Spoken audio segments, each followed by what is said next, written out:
Bonjour à toutes et à tous, enchantée. Merci de nous rejoindre aujourd'hui pour ce webinaire. Donc enchantée, je suis Coraline Basset, je suis fondatrice de Délivrable, un podcast à l'intention des professionnels du livre et une solution de diffusion pour les éditoristes jeunesse. Je suis également membre de l'Association pour l'écologie du livre, seul acteur qui réunit aujourd'hui à l'échelle francophone les différents métiers du livre pour questionner, partager et enrichir nos pratiques. Donc n'hésitez pas à rejoindre l'association, ce qui n'est pas déjà fait. On est réunis aujourd'hui pour parler de Cric Crac, les taupes passent à l'attaque, un album jeunesse à paraître le 13 novembre prochain aux éditions Cote Cote Cote, illustré par Nina Neuret et écrit par Aurélien Denis. Si vous avez des questions, n'hésitez pas à les poser dans le chat. On tâchera d'y répondre à la fin. Ce webinaire sera rediffusé le 20 novembre sur la plateforme du SLPJ. Si vous y assistez ce jour-là, sachez que Nicolas, des éditions Cote Cote Cote, sera aussi connecté dans le chat pour répondre à vos questions pendant le visionnage de la séance. Donc, je vais présenter Nina et Aurélien. Nina, vous êtes autrice illustratrice originaire de Bruxelles. On vous connaît déjà pour deux albums jeunesse. Vous avez illustré Les Polytopilins, un album paru chez Tirimani en 2023 avec Elisa Sartori au texte. Vous avez également écrit et illustré et à la lisière aux éditions de La Partie en 2024, qui a notamment fait partie d'une sélection au prix Sorcière et au prix de Libye Belgique francophone. À travers votre univers, aussi coloré que contrasté, on retrouve dans vos différents ouvrages un amour pour les petites bêtes. Vous nous montrez ce qu'elles peuvent nous apprendre sur l'importance du vivant. Et cric-crac, les taupes passent à l'attaque ne fait pas exception. Aurélien, vous venez de Namur, vous êtes poète et dramaturge. Votre dernier texte, Train Nuit, a été publié en mars 2025 aux éditions Abrapalabra. Ambassadeur de la langue francophone, vous la faites résonner en cherchant à décloisonner les genres. Inspiré notamment par le travail d'Henri Michaud et de Samuel Beckett, vous êtes lecteur public, vous courez les festivals de poésie du monde avec la conviction que poésie et théâtre sont des arts accessibles au plus grand nombre. Cric-crac, les taupes passent à l'attaque est votre premier album jeunesse. Donc Cric-crac, les taupes passent à l'attaque est un récit sonore, engagé, jamais moraliste. Mira et Mireille, deux taupes un peu tir au flanc, découvrent que leur terrier est menacé par le chantier d'un supermarché. Aidées par une fillette, elles vont tenter d'empêcher l'irréparable. Alors pour commencer, Aurélien, est-ce que vous pouvez nous raconter comment cet album est né? Pourquoi cette envie d'écrire pour la littérature jeunesse? Et puis comment s'est construit votre binôme avec Nina? Eh bien, bonjour à toutes et tous, celles qui nous entendent. Alors, ça a commencé par une commande parce qu'au départ, bon, j'avais un œil ouvert sur le travail de consoeurs et confrères poètes et poétesses qui s'étaient lancés dans le travail de jeunesse ou dans l'écriture pour les plus jeunes, comme Lisette Lombé ou Karl Norak, mais j'y avais pas pensé avant qu'un compositeur, en fait, qui s'appelle Max Charru, me propose d'écrire d'abord un texte destiné à la scène. Et donc, c'est un compositeur contemporain qui avait l'idée de faire un spectacle jeune public et qui avait envie de me proposer d'écrire le texte. Et c'est comme ça, au départ, que j'ai écrit Cric Crac pour la scène. Et puis après, moi j'avais rencontré Odile lors de la passation, enfin l'intronisation plutôt de Lisette Lombé en tant que poétesse nationale, et on a discuté un peu de tout ça. Odile m'a dit, ah ben tiens, si jamais tu devais écrire quelque chose, n'hésite pas à me l'envoyer. Et c'est comme ça que ça a démarré. Odile a vraiment été un déclencheur aussi important que le compositeur. Je pensais pas vraiment publier ce texte, j'avais envie d'un retour de quelqu'un qui s'y connaissait en écriture jeunesse. Et puis Odile m'a en fait aiguillé vers Nina, dont j'ai découvert le travail sur Instagram et j'ai eu une sorte d'immense coup de cœur. Oui, ça s'est fait assez rapidement. Donc c'est Aurélien qui m'a envoyé un message et puis assez vite, il m'a envoyé son texte et j'ai beaucoup aimé son texte. Et donc la collaboration a commencé comme ça il y a un an et un mois, je pense. Voilà. D'accord. C'est fou. Ouais. Et vous, Nina, vous avez été formée dans l'atelier d'illustration d'Anne Kévy à l'Académie des Beaux-Arts de Bruxelles. Est-ce que ça change concrètement pour vous d'être au texte et à l'image, comme ça a pu être le cas pour vos précédents albums, comme à la Lisière, et de travailler en binôme avec, avec Aurélien? Ben, ça change pas mal de choses. Et en même temps, en fait, ce qui est chouette, c'est qu'à la fois, je sens que j'ai de la place pour installer mon univers graphique. Et pour le coup, autant Aurélien que Odile m'ont vraiment laissé cette place-là. Et donc, ça m'a permis de me lancer dans la conception de l'univers en prenant pas mal de liberté. Notamment, c'est moi qui ai agencé le découpage parce que donc au premier abord, c'était Aurélien qui avait envoyé un texte et il y avait déjà un découpage dans le texte, mais on sentait vraiment l'influence de la poésie dans sa façon comment dire, de structurer le texte. Et en fait, ça fonctionnait très bien tout seul, mais il y avait des choses, quand on y a posé des images, il y avait des choses qui avaient du sens d'être parfois décalées, parfois un peu coupées. Et donc, oui, c'est ça. En fait, c'est assez chouette de travailler comme ça avec un auteur parce que j'ai l'impression que son travail me donne une ligne directrice. Et donc moi, je peux suivre cette ligne en essayant de voir justement qu'est-ce qui peut être intéressant au niveau de mes images, enfin, comment moi je peux me nourrir de cette ligne-là qui est différente de ce dont j'ai l'habitude et comment mon univers peut aussi évoluer par rapport à ça.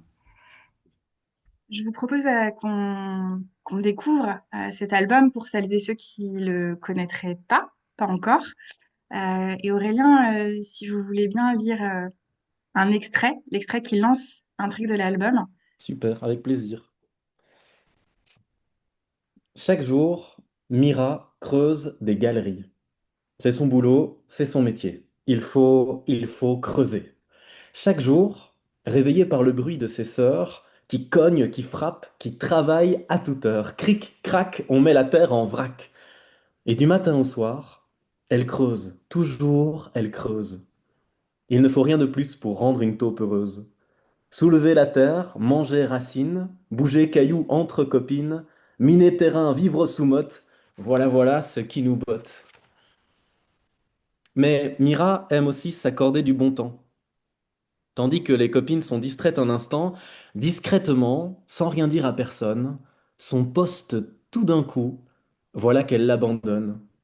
Et file à toutes jambes, enfin à toutes pattes, prend la galerie de gauche, puis la galerie de droite, et déboule boule, boule, boule dans une plaine immense, au milieu des patates, au milieu des semences. Oh, qu'il est bon vraiment de mettre museau au vent, comme il est doux, pardi, d'être seul à midi. Alors, ce qui est très drôle, je ne sais pas si vous le voyez, mais c'est que cet extrait a fait venir mon chat. Voilà. Là, l'amour C'est des plutôt petites bon bêtes. signe. Par rapport au texte que vous venez de lire, Aurélien, euh,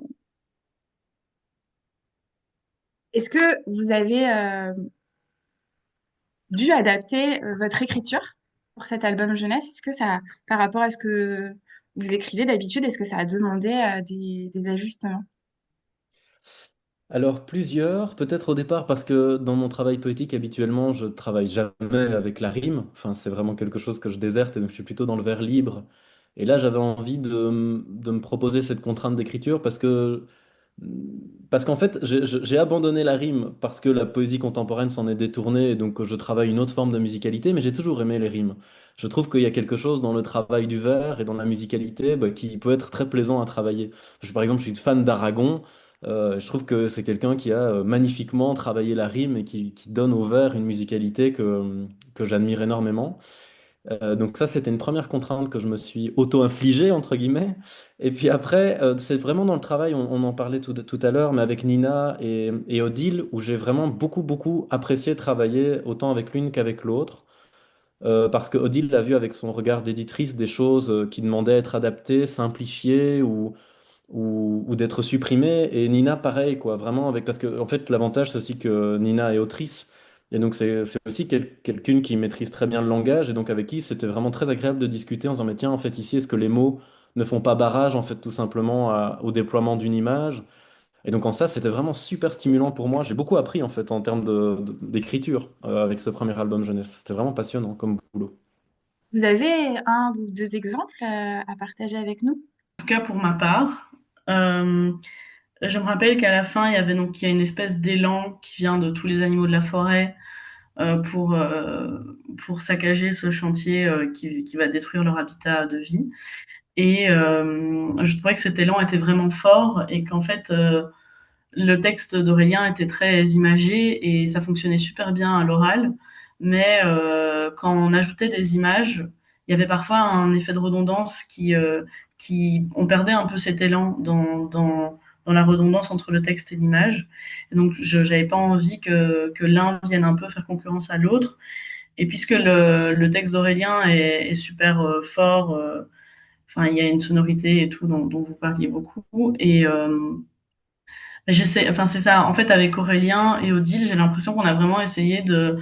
C'est comme si on négociait à chaque fois qu'est-ce qui vaut la peine de garder en termes de texte, qu'est-ce qui fonctionne vraiment bien au niveau sonore et qui est précieux, et qu'est-ce qu'on abandonne au profit de l'image, quoi. Par exemple, dans cette image-ci, je me rappelle il y avait pas mal de texte. Donc, c'est l'image où les animaux commencent à creuser. Mhm. Donc, il y a le refrain qui revient pendant tout le livre. Donc, cric-crac, on met la terre en vrac. Et donc là, il y avait toute une énumération d'animaux de la forêt, donc qui venaient s'ajouter aux taupes pour détruire le chantier. Et je me disais que ce serait plus chouette de les représenter à l'action, en fait, en train de démolir ou de creuser.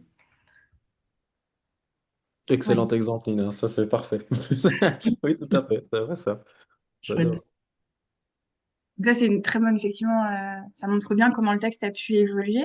Et je crois que vous avez aussi, vous vouliez nous montrer, Nina, des évolutions aussi de votre côté, de ces illustrations qui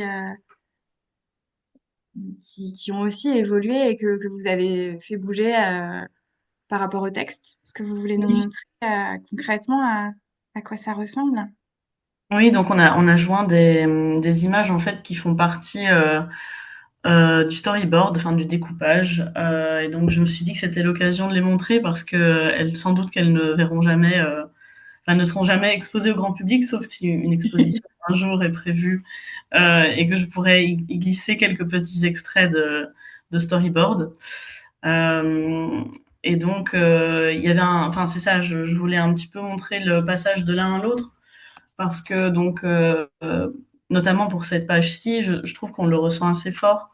Il y a eu beaucoup de retravail sur le texte, donc au niveau des dialogues, puis aussi au niveau de qu'est-ce qu'on dit dans la narration, enfin, la voix du narrateur, est-ce qu'elle vient pas faire barrage parfois au dialogue. Et donc j'ai l'impression on a un peu fait du ping-pong entre moi, Aurélien, Odile, surtout pour cette planche-là. Et puis j'ai proposé qu'on ajoute des onomatopées, je pense, je sais plus s'ils faisaient partie du texte au départ. Il y en Les avait, mais chus, on en a un peu rajouté, ouais, c'est vrai. ouais, Ouais, ouais. le sniff, sniff, sniff, là, c'était une nouveauté.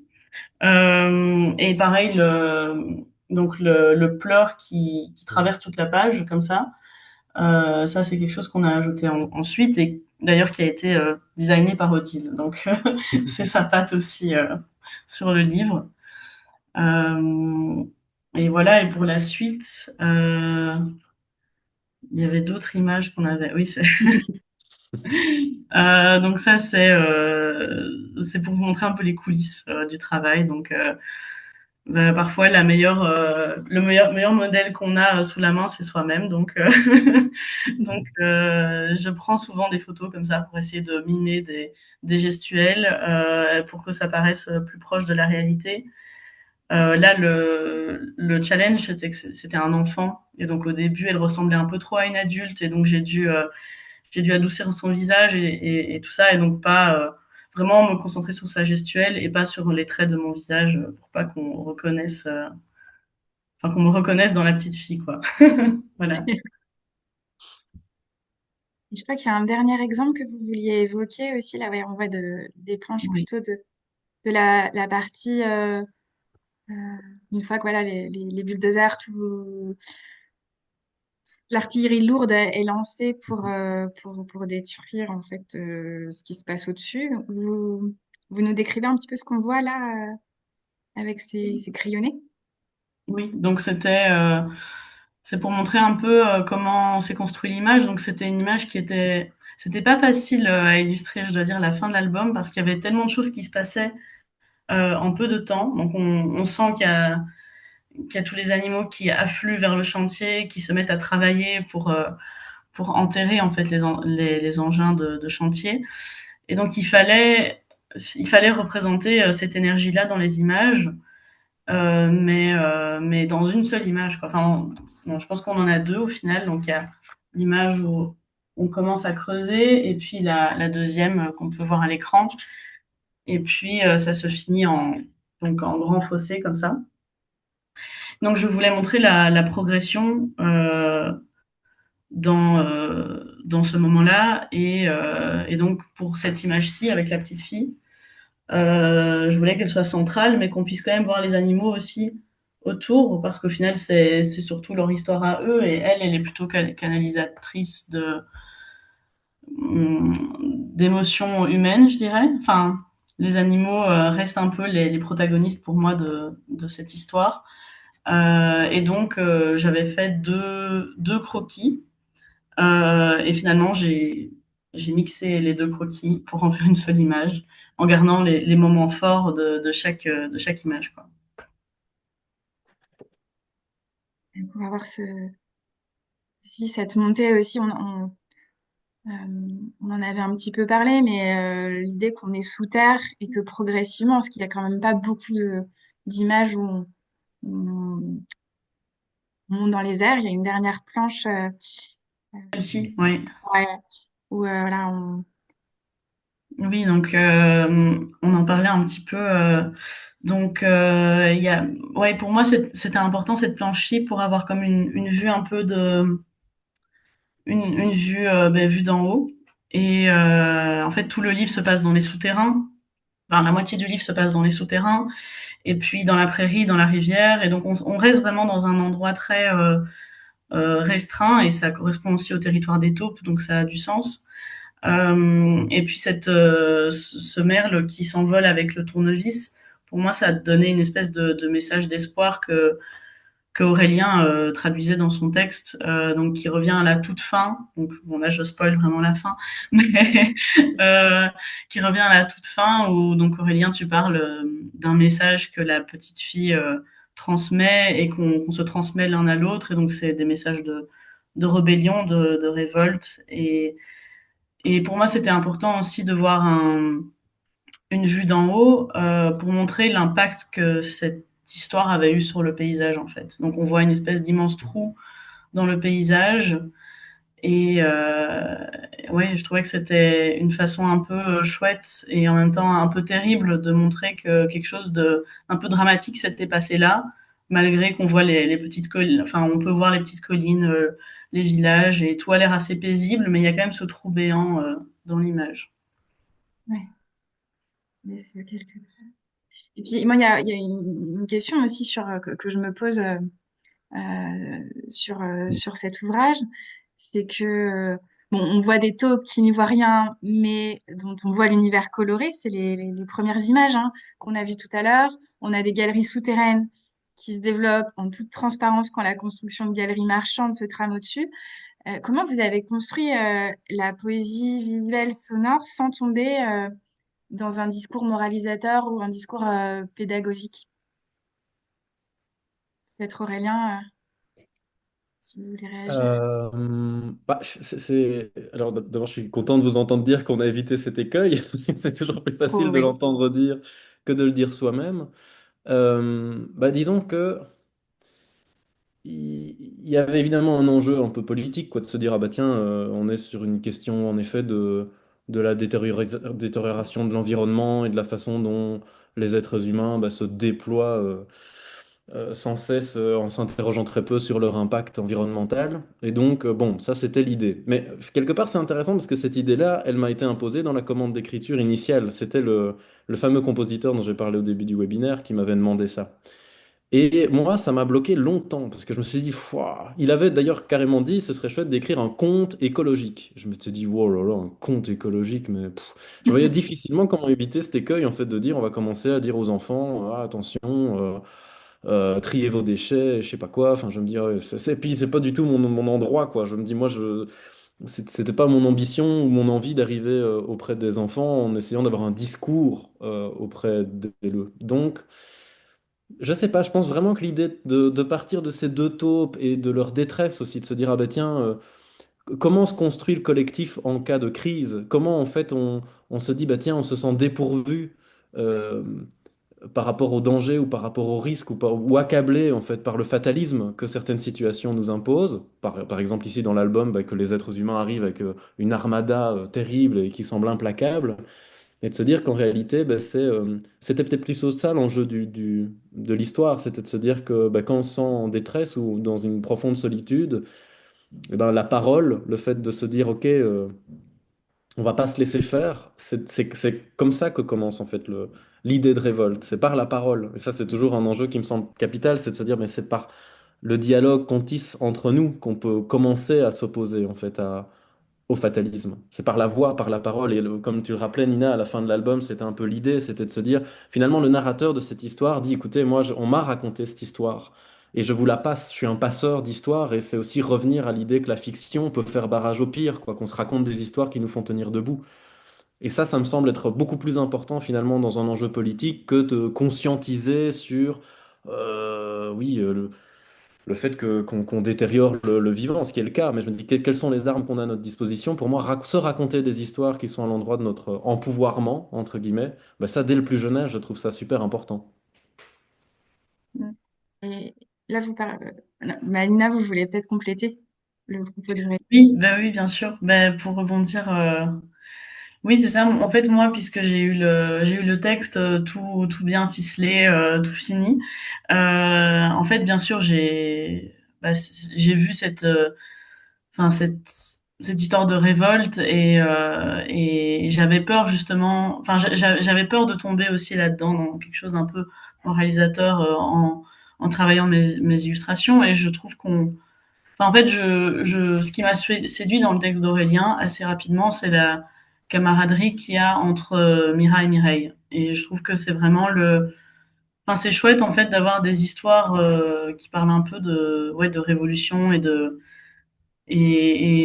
réclamer son territoire, qui sont portés par des personnages qui existent, enfin, qui existent vraiment dans le sens où on peut s'imaginer ces petites taupes dans leur terrier, on peut s'imaginer qu'elles partagent des petits verres et qu'elles sont copines et qu'elles vont aller bronzer au soleil. Enfin, je sais pas, il y avait quelque chose de très quotidien et assez banal finalement dans la vie de ces petites taupes qui m'a touchée et qui enfin, je sais pas, je pense que ça, même si ce sont des animaux, ça fait quand même un écho à notre vie à nous aussi. Et, euh, et je pense que c'est ça dans mes images, j'ai essayé de représenter au mieux leur environnement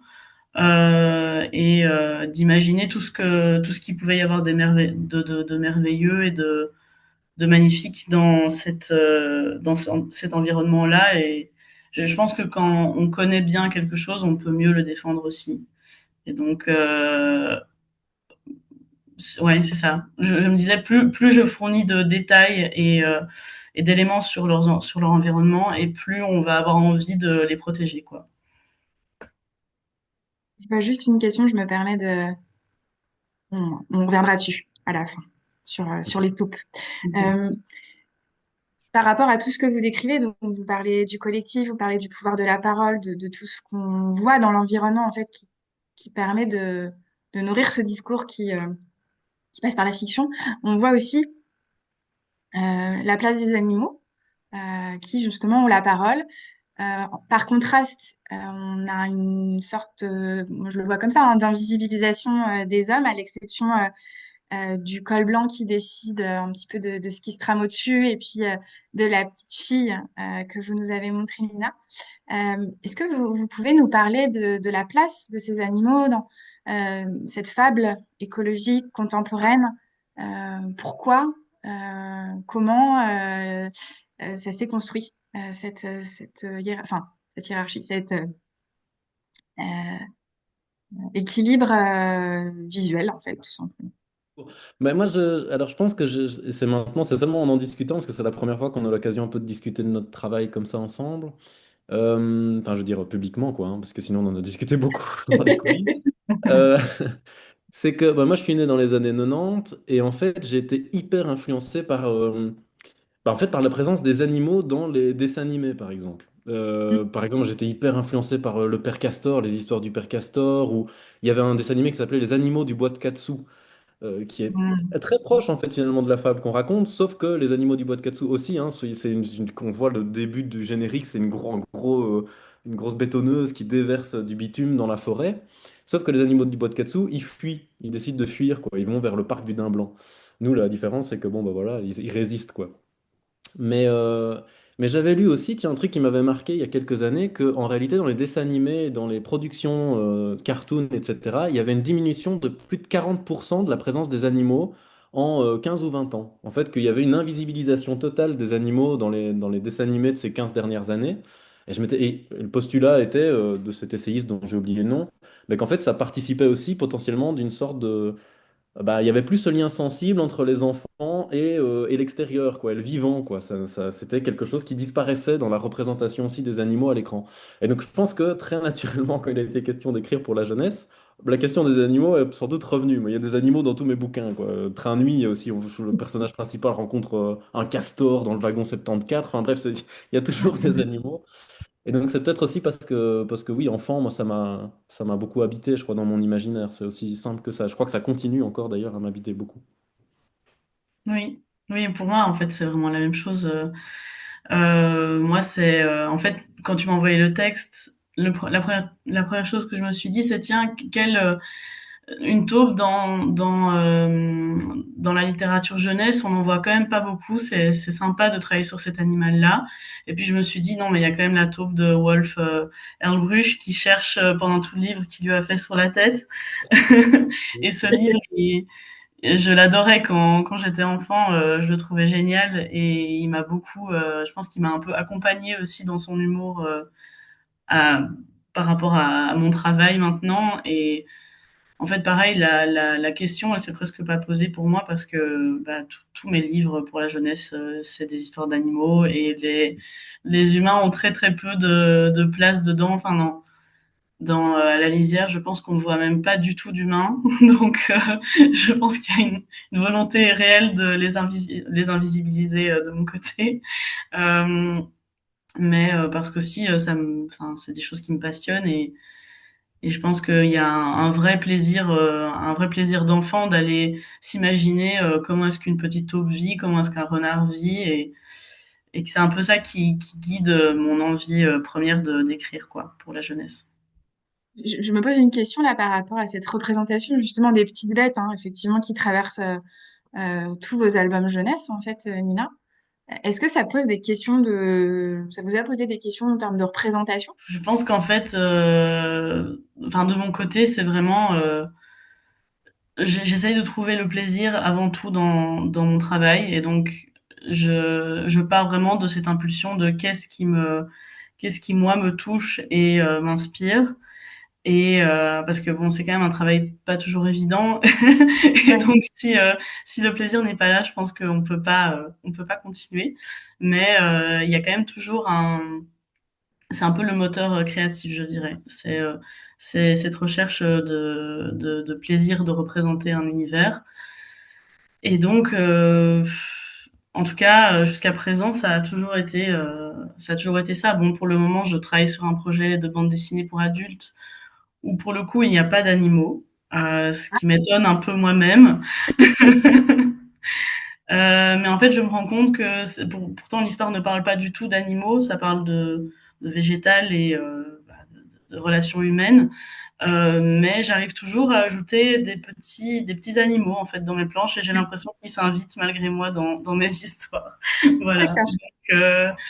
Mais c'est une question que je vais creuser, je pense, de Non, mais voir. c'est hyper, enfin voilà, c'est vraiment un marqueur fort quoi dans Oui. votre univers, donc ouais, c'est très chouette. Il y avait aussi le fait que dans la création, je trouve un truc que tu as amené, Nina, qui était hyper intéressant aussi dans notre collaboration, c'est il y avait des marques d'anthropomorphisme dans le texte, enfin, que les taupes avaient des casques de chantier ou des lunettes, etc. Et c'est toi qui as amené la réflexion sur la représentation en disant, ah ben tiens, j'ai pas forcément envie de les amener à cet endroit-là. Et moi, ça m'a éclairé aussi là-dessus, sur dire, bah, tiens, comment on représente les animaux dans un album jeunesse et comment on sensibilise à la limite les lectrices à ça, à ce qu'est l'animal, plutôt que de dire quelle est la représentation qu'on en fait nous et notre tendance à les humaniser, entre guillemets. Je Mmh. trouvais ça super, moi, dans le chemin que tu as proposé, enfin, et de supprimer ça dans le texte, quoi, du coup. Je trouvais ça super intéressant aussi. Ah, chouette. Leur laisser leur attribut naturel. Oui, et puis il y a un côté un peu. Je pense que ce qui m'ennuie toujours un peu avec le fait de mettre un casque de chantier à une taupe ou de lui donner un petit marteau-piqueur, c'est qu'en fait on la prive de ses, bah, comment dire, de ses capacités à creuser la terre et on lui donne des outils qui sont humains. Mm. Et bah, il y a aussi un petit côté représentation Walt Disney Mhm. qui, même si ça m'a un peu bercé pendant mon enfance, je pense que c'est un truc que j'essaye toujours un peu de fuir. Euh, Parce que enfin, on a tendance à humaniser des animaux pour les rendre accessibles à la jeunesse, alors que pour moi, ils peuvent être très passionnants et intéressants sans qu'on leur mette un petit costume et, et un petit chapeau. Voilà. Dans leur pure apparat, ouais, complètement. C'est vrai que vous faites bien de le préciser, ça, que c'est quelque chose enfin, c'est vraiment l'incarnation de la nature reprend ses droits et finalement, on n'a pas besoin de le représenter d'une manière très, très humaine, en fait. Enfin, voilà, de dénaturer les choses. Mm. Vous êtes aussi, vous amorcez tout un travail de médiation autour de l'album Cric Crac, les taupes passent à l'attaque. Rien que de le dire, hein, déjà, on voit toutes les, les rimes et tout, enfin voilà, tout le travail sur c'est dur à dire, le travail sur les consonnes et sur les voyelles. Euh, vous engagez tout un travail de médiation avec une mise en lecture. Nina autour de vos gouaches, Aurélien autour de cette mise en lecture. Vous nous parlez un peu plus de ce que vous imaginez, de ce que vous avez déjà amorcé sur la médiation de Cric Crac? Oui. Pour moi, ce sera un peu l'occasion de, comment dire, de renouveler mon atelier parce que donc je donne des ateliers depuis un an et demi, enfin depuis la sortie de mon livre à la lisière, qui en fait est, je veux dire, le sujet du livre est quand même très proche de celui de Cric Crac, Les taupes passent à l'attaque.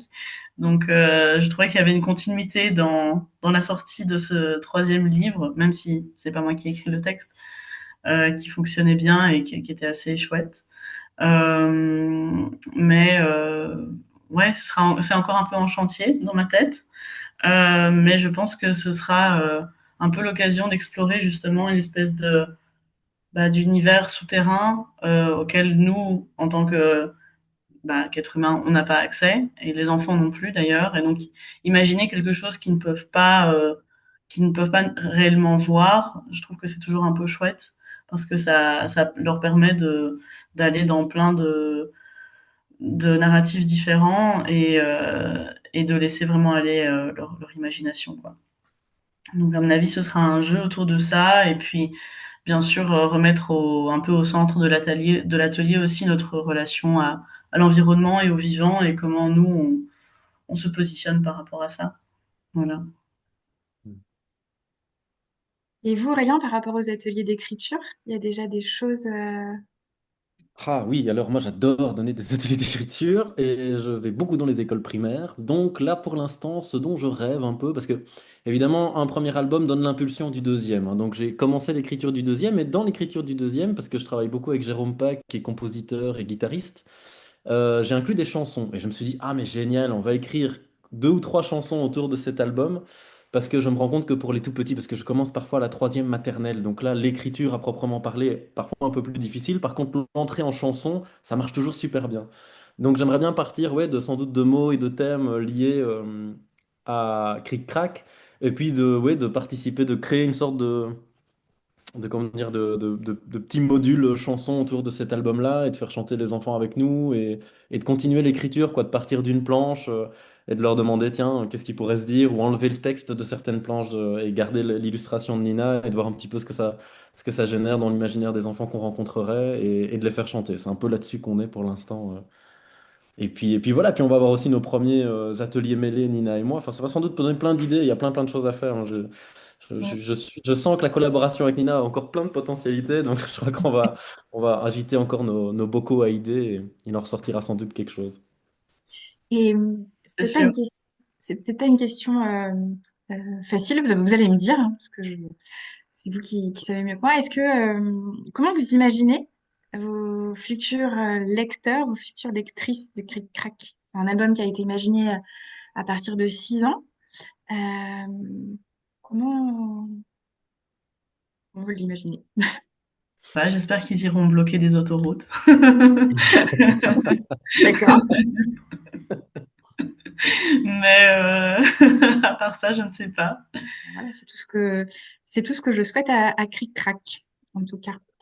Et puis, avant de passer aux questions, je crois que j'ai une info importante aussi pour l'année prochaine, pour les éditions Code à communiquer, c'est que Code fête ses 15 ans.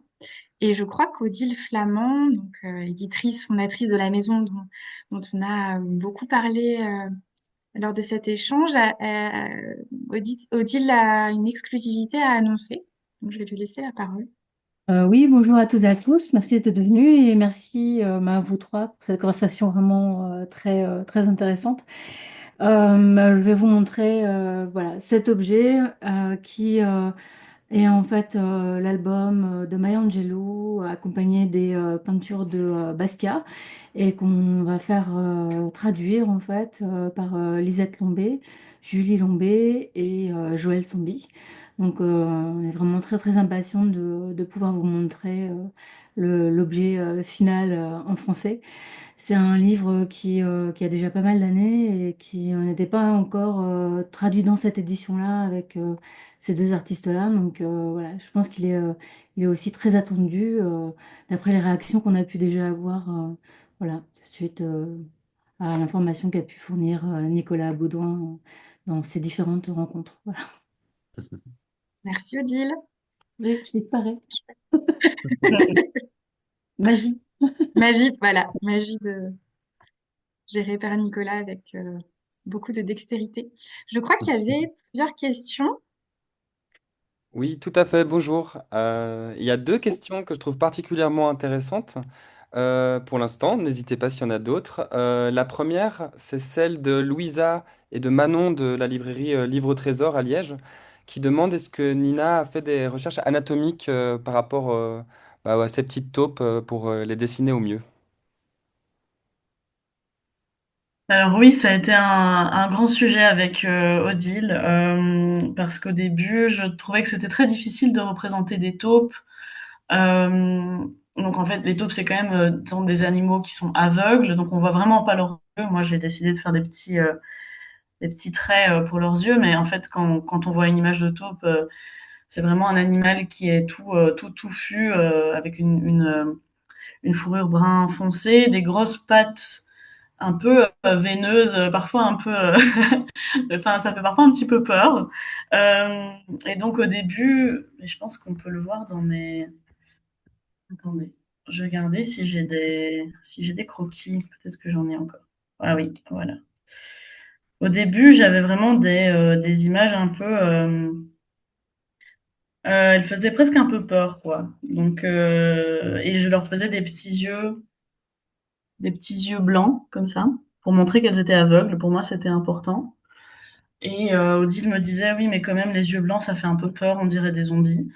Euh, Et donc, j'ai travaillé longtemps pour voir qu'est-ce qui fonctionnerait mieux. Et enfin, c'est ça, je voulais leur donner un côté sympathique quand même aussi. Donc, c'est pour ça que j'ai décidé de leur faire un corps assez rondouillard et elles ont l'air toutes un peu dodues et en même temps très énergiques. Et donc, c'est Odile qui a proposé qu'on leur donne plutôt des yeux fermés et donc que en fonction de leurs émotions, le trait de l'œil varie de forme.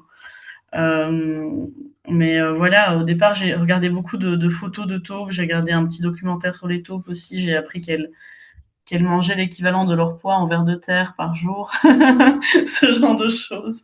Donc voilà, je suis pas une experte, mais j'ai l'impression d'avoir collecté assez d'informations pour représenter au mieux cet animal.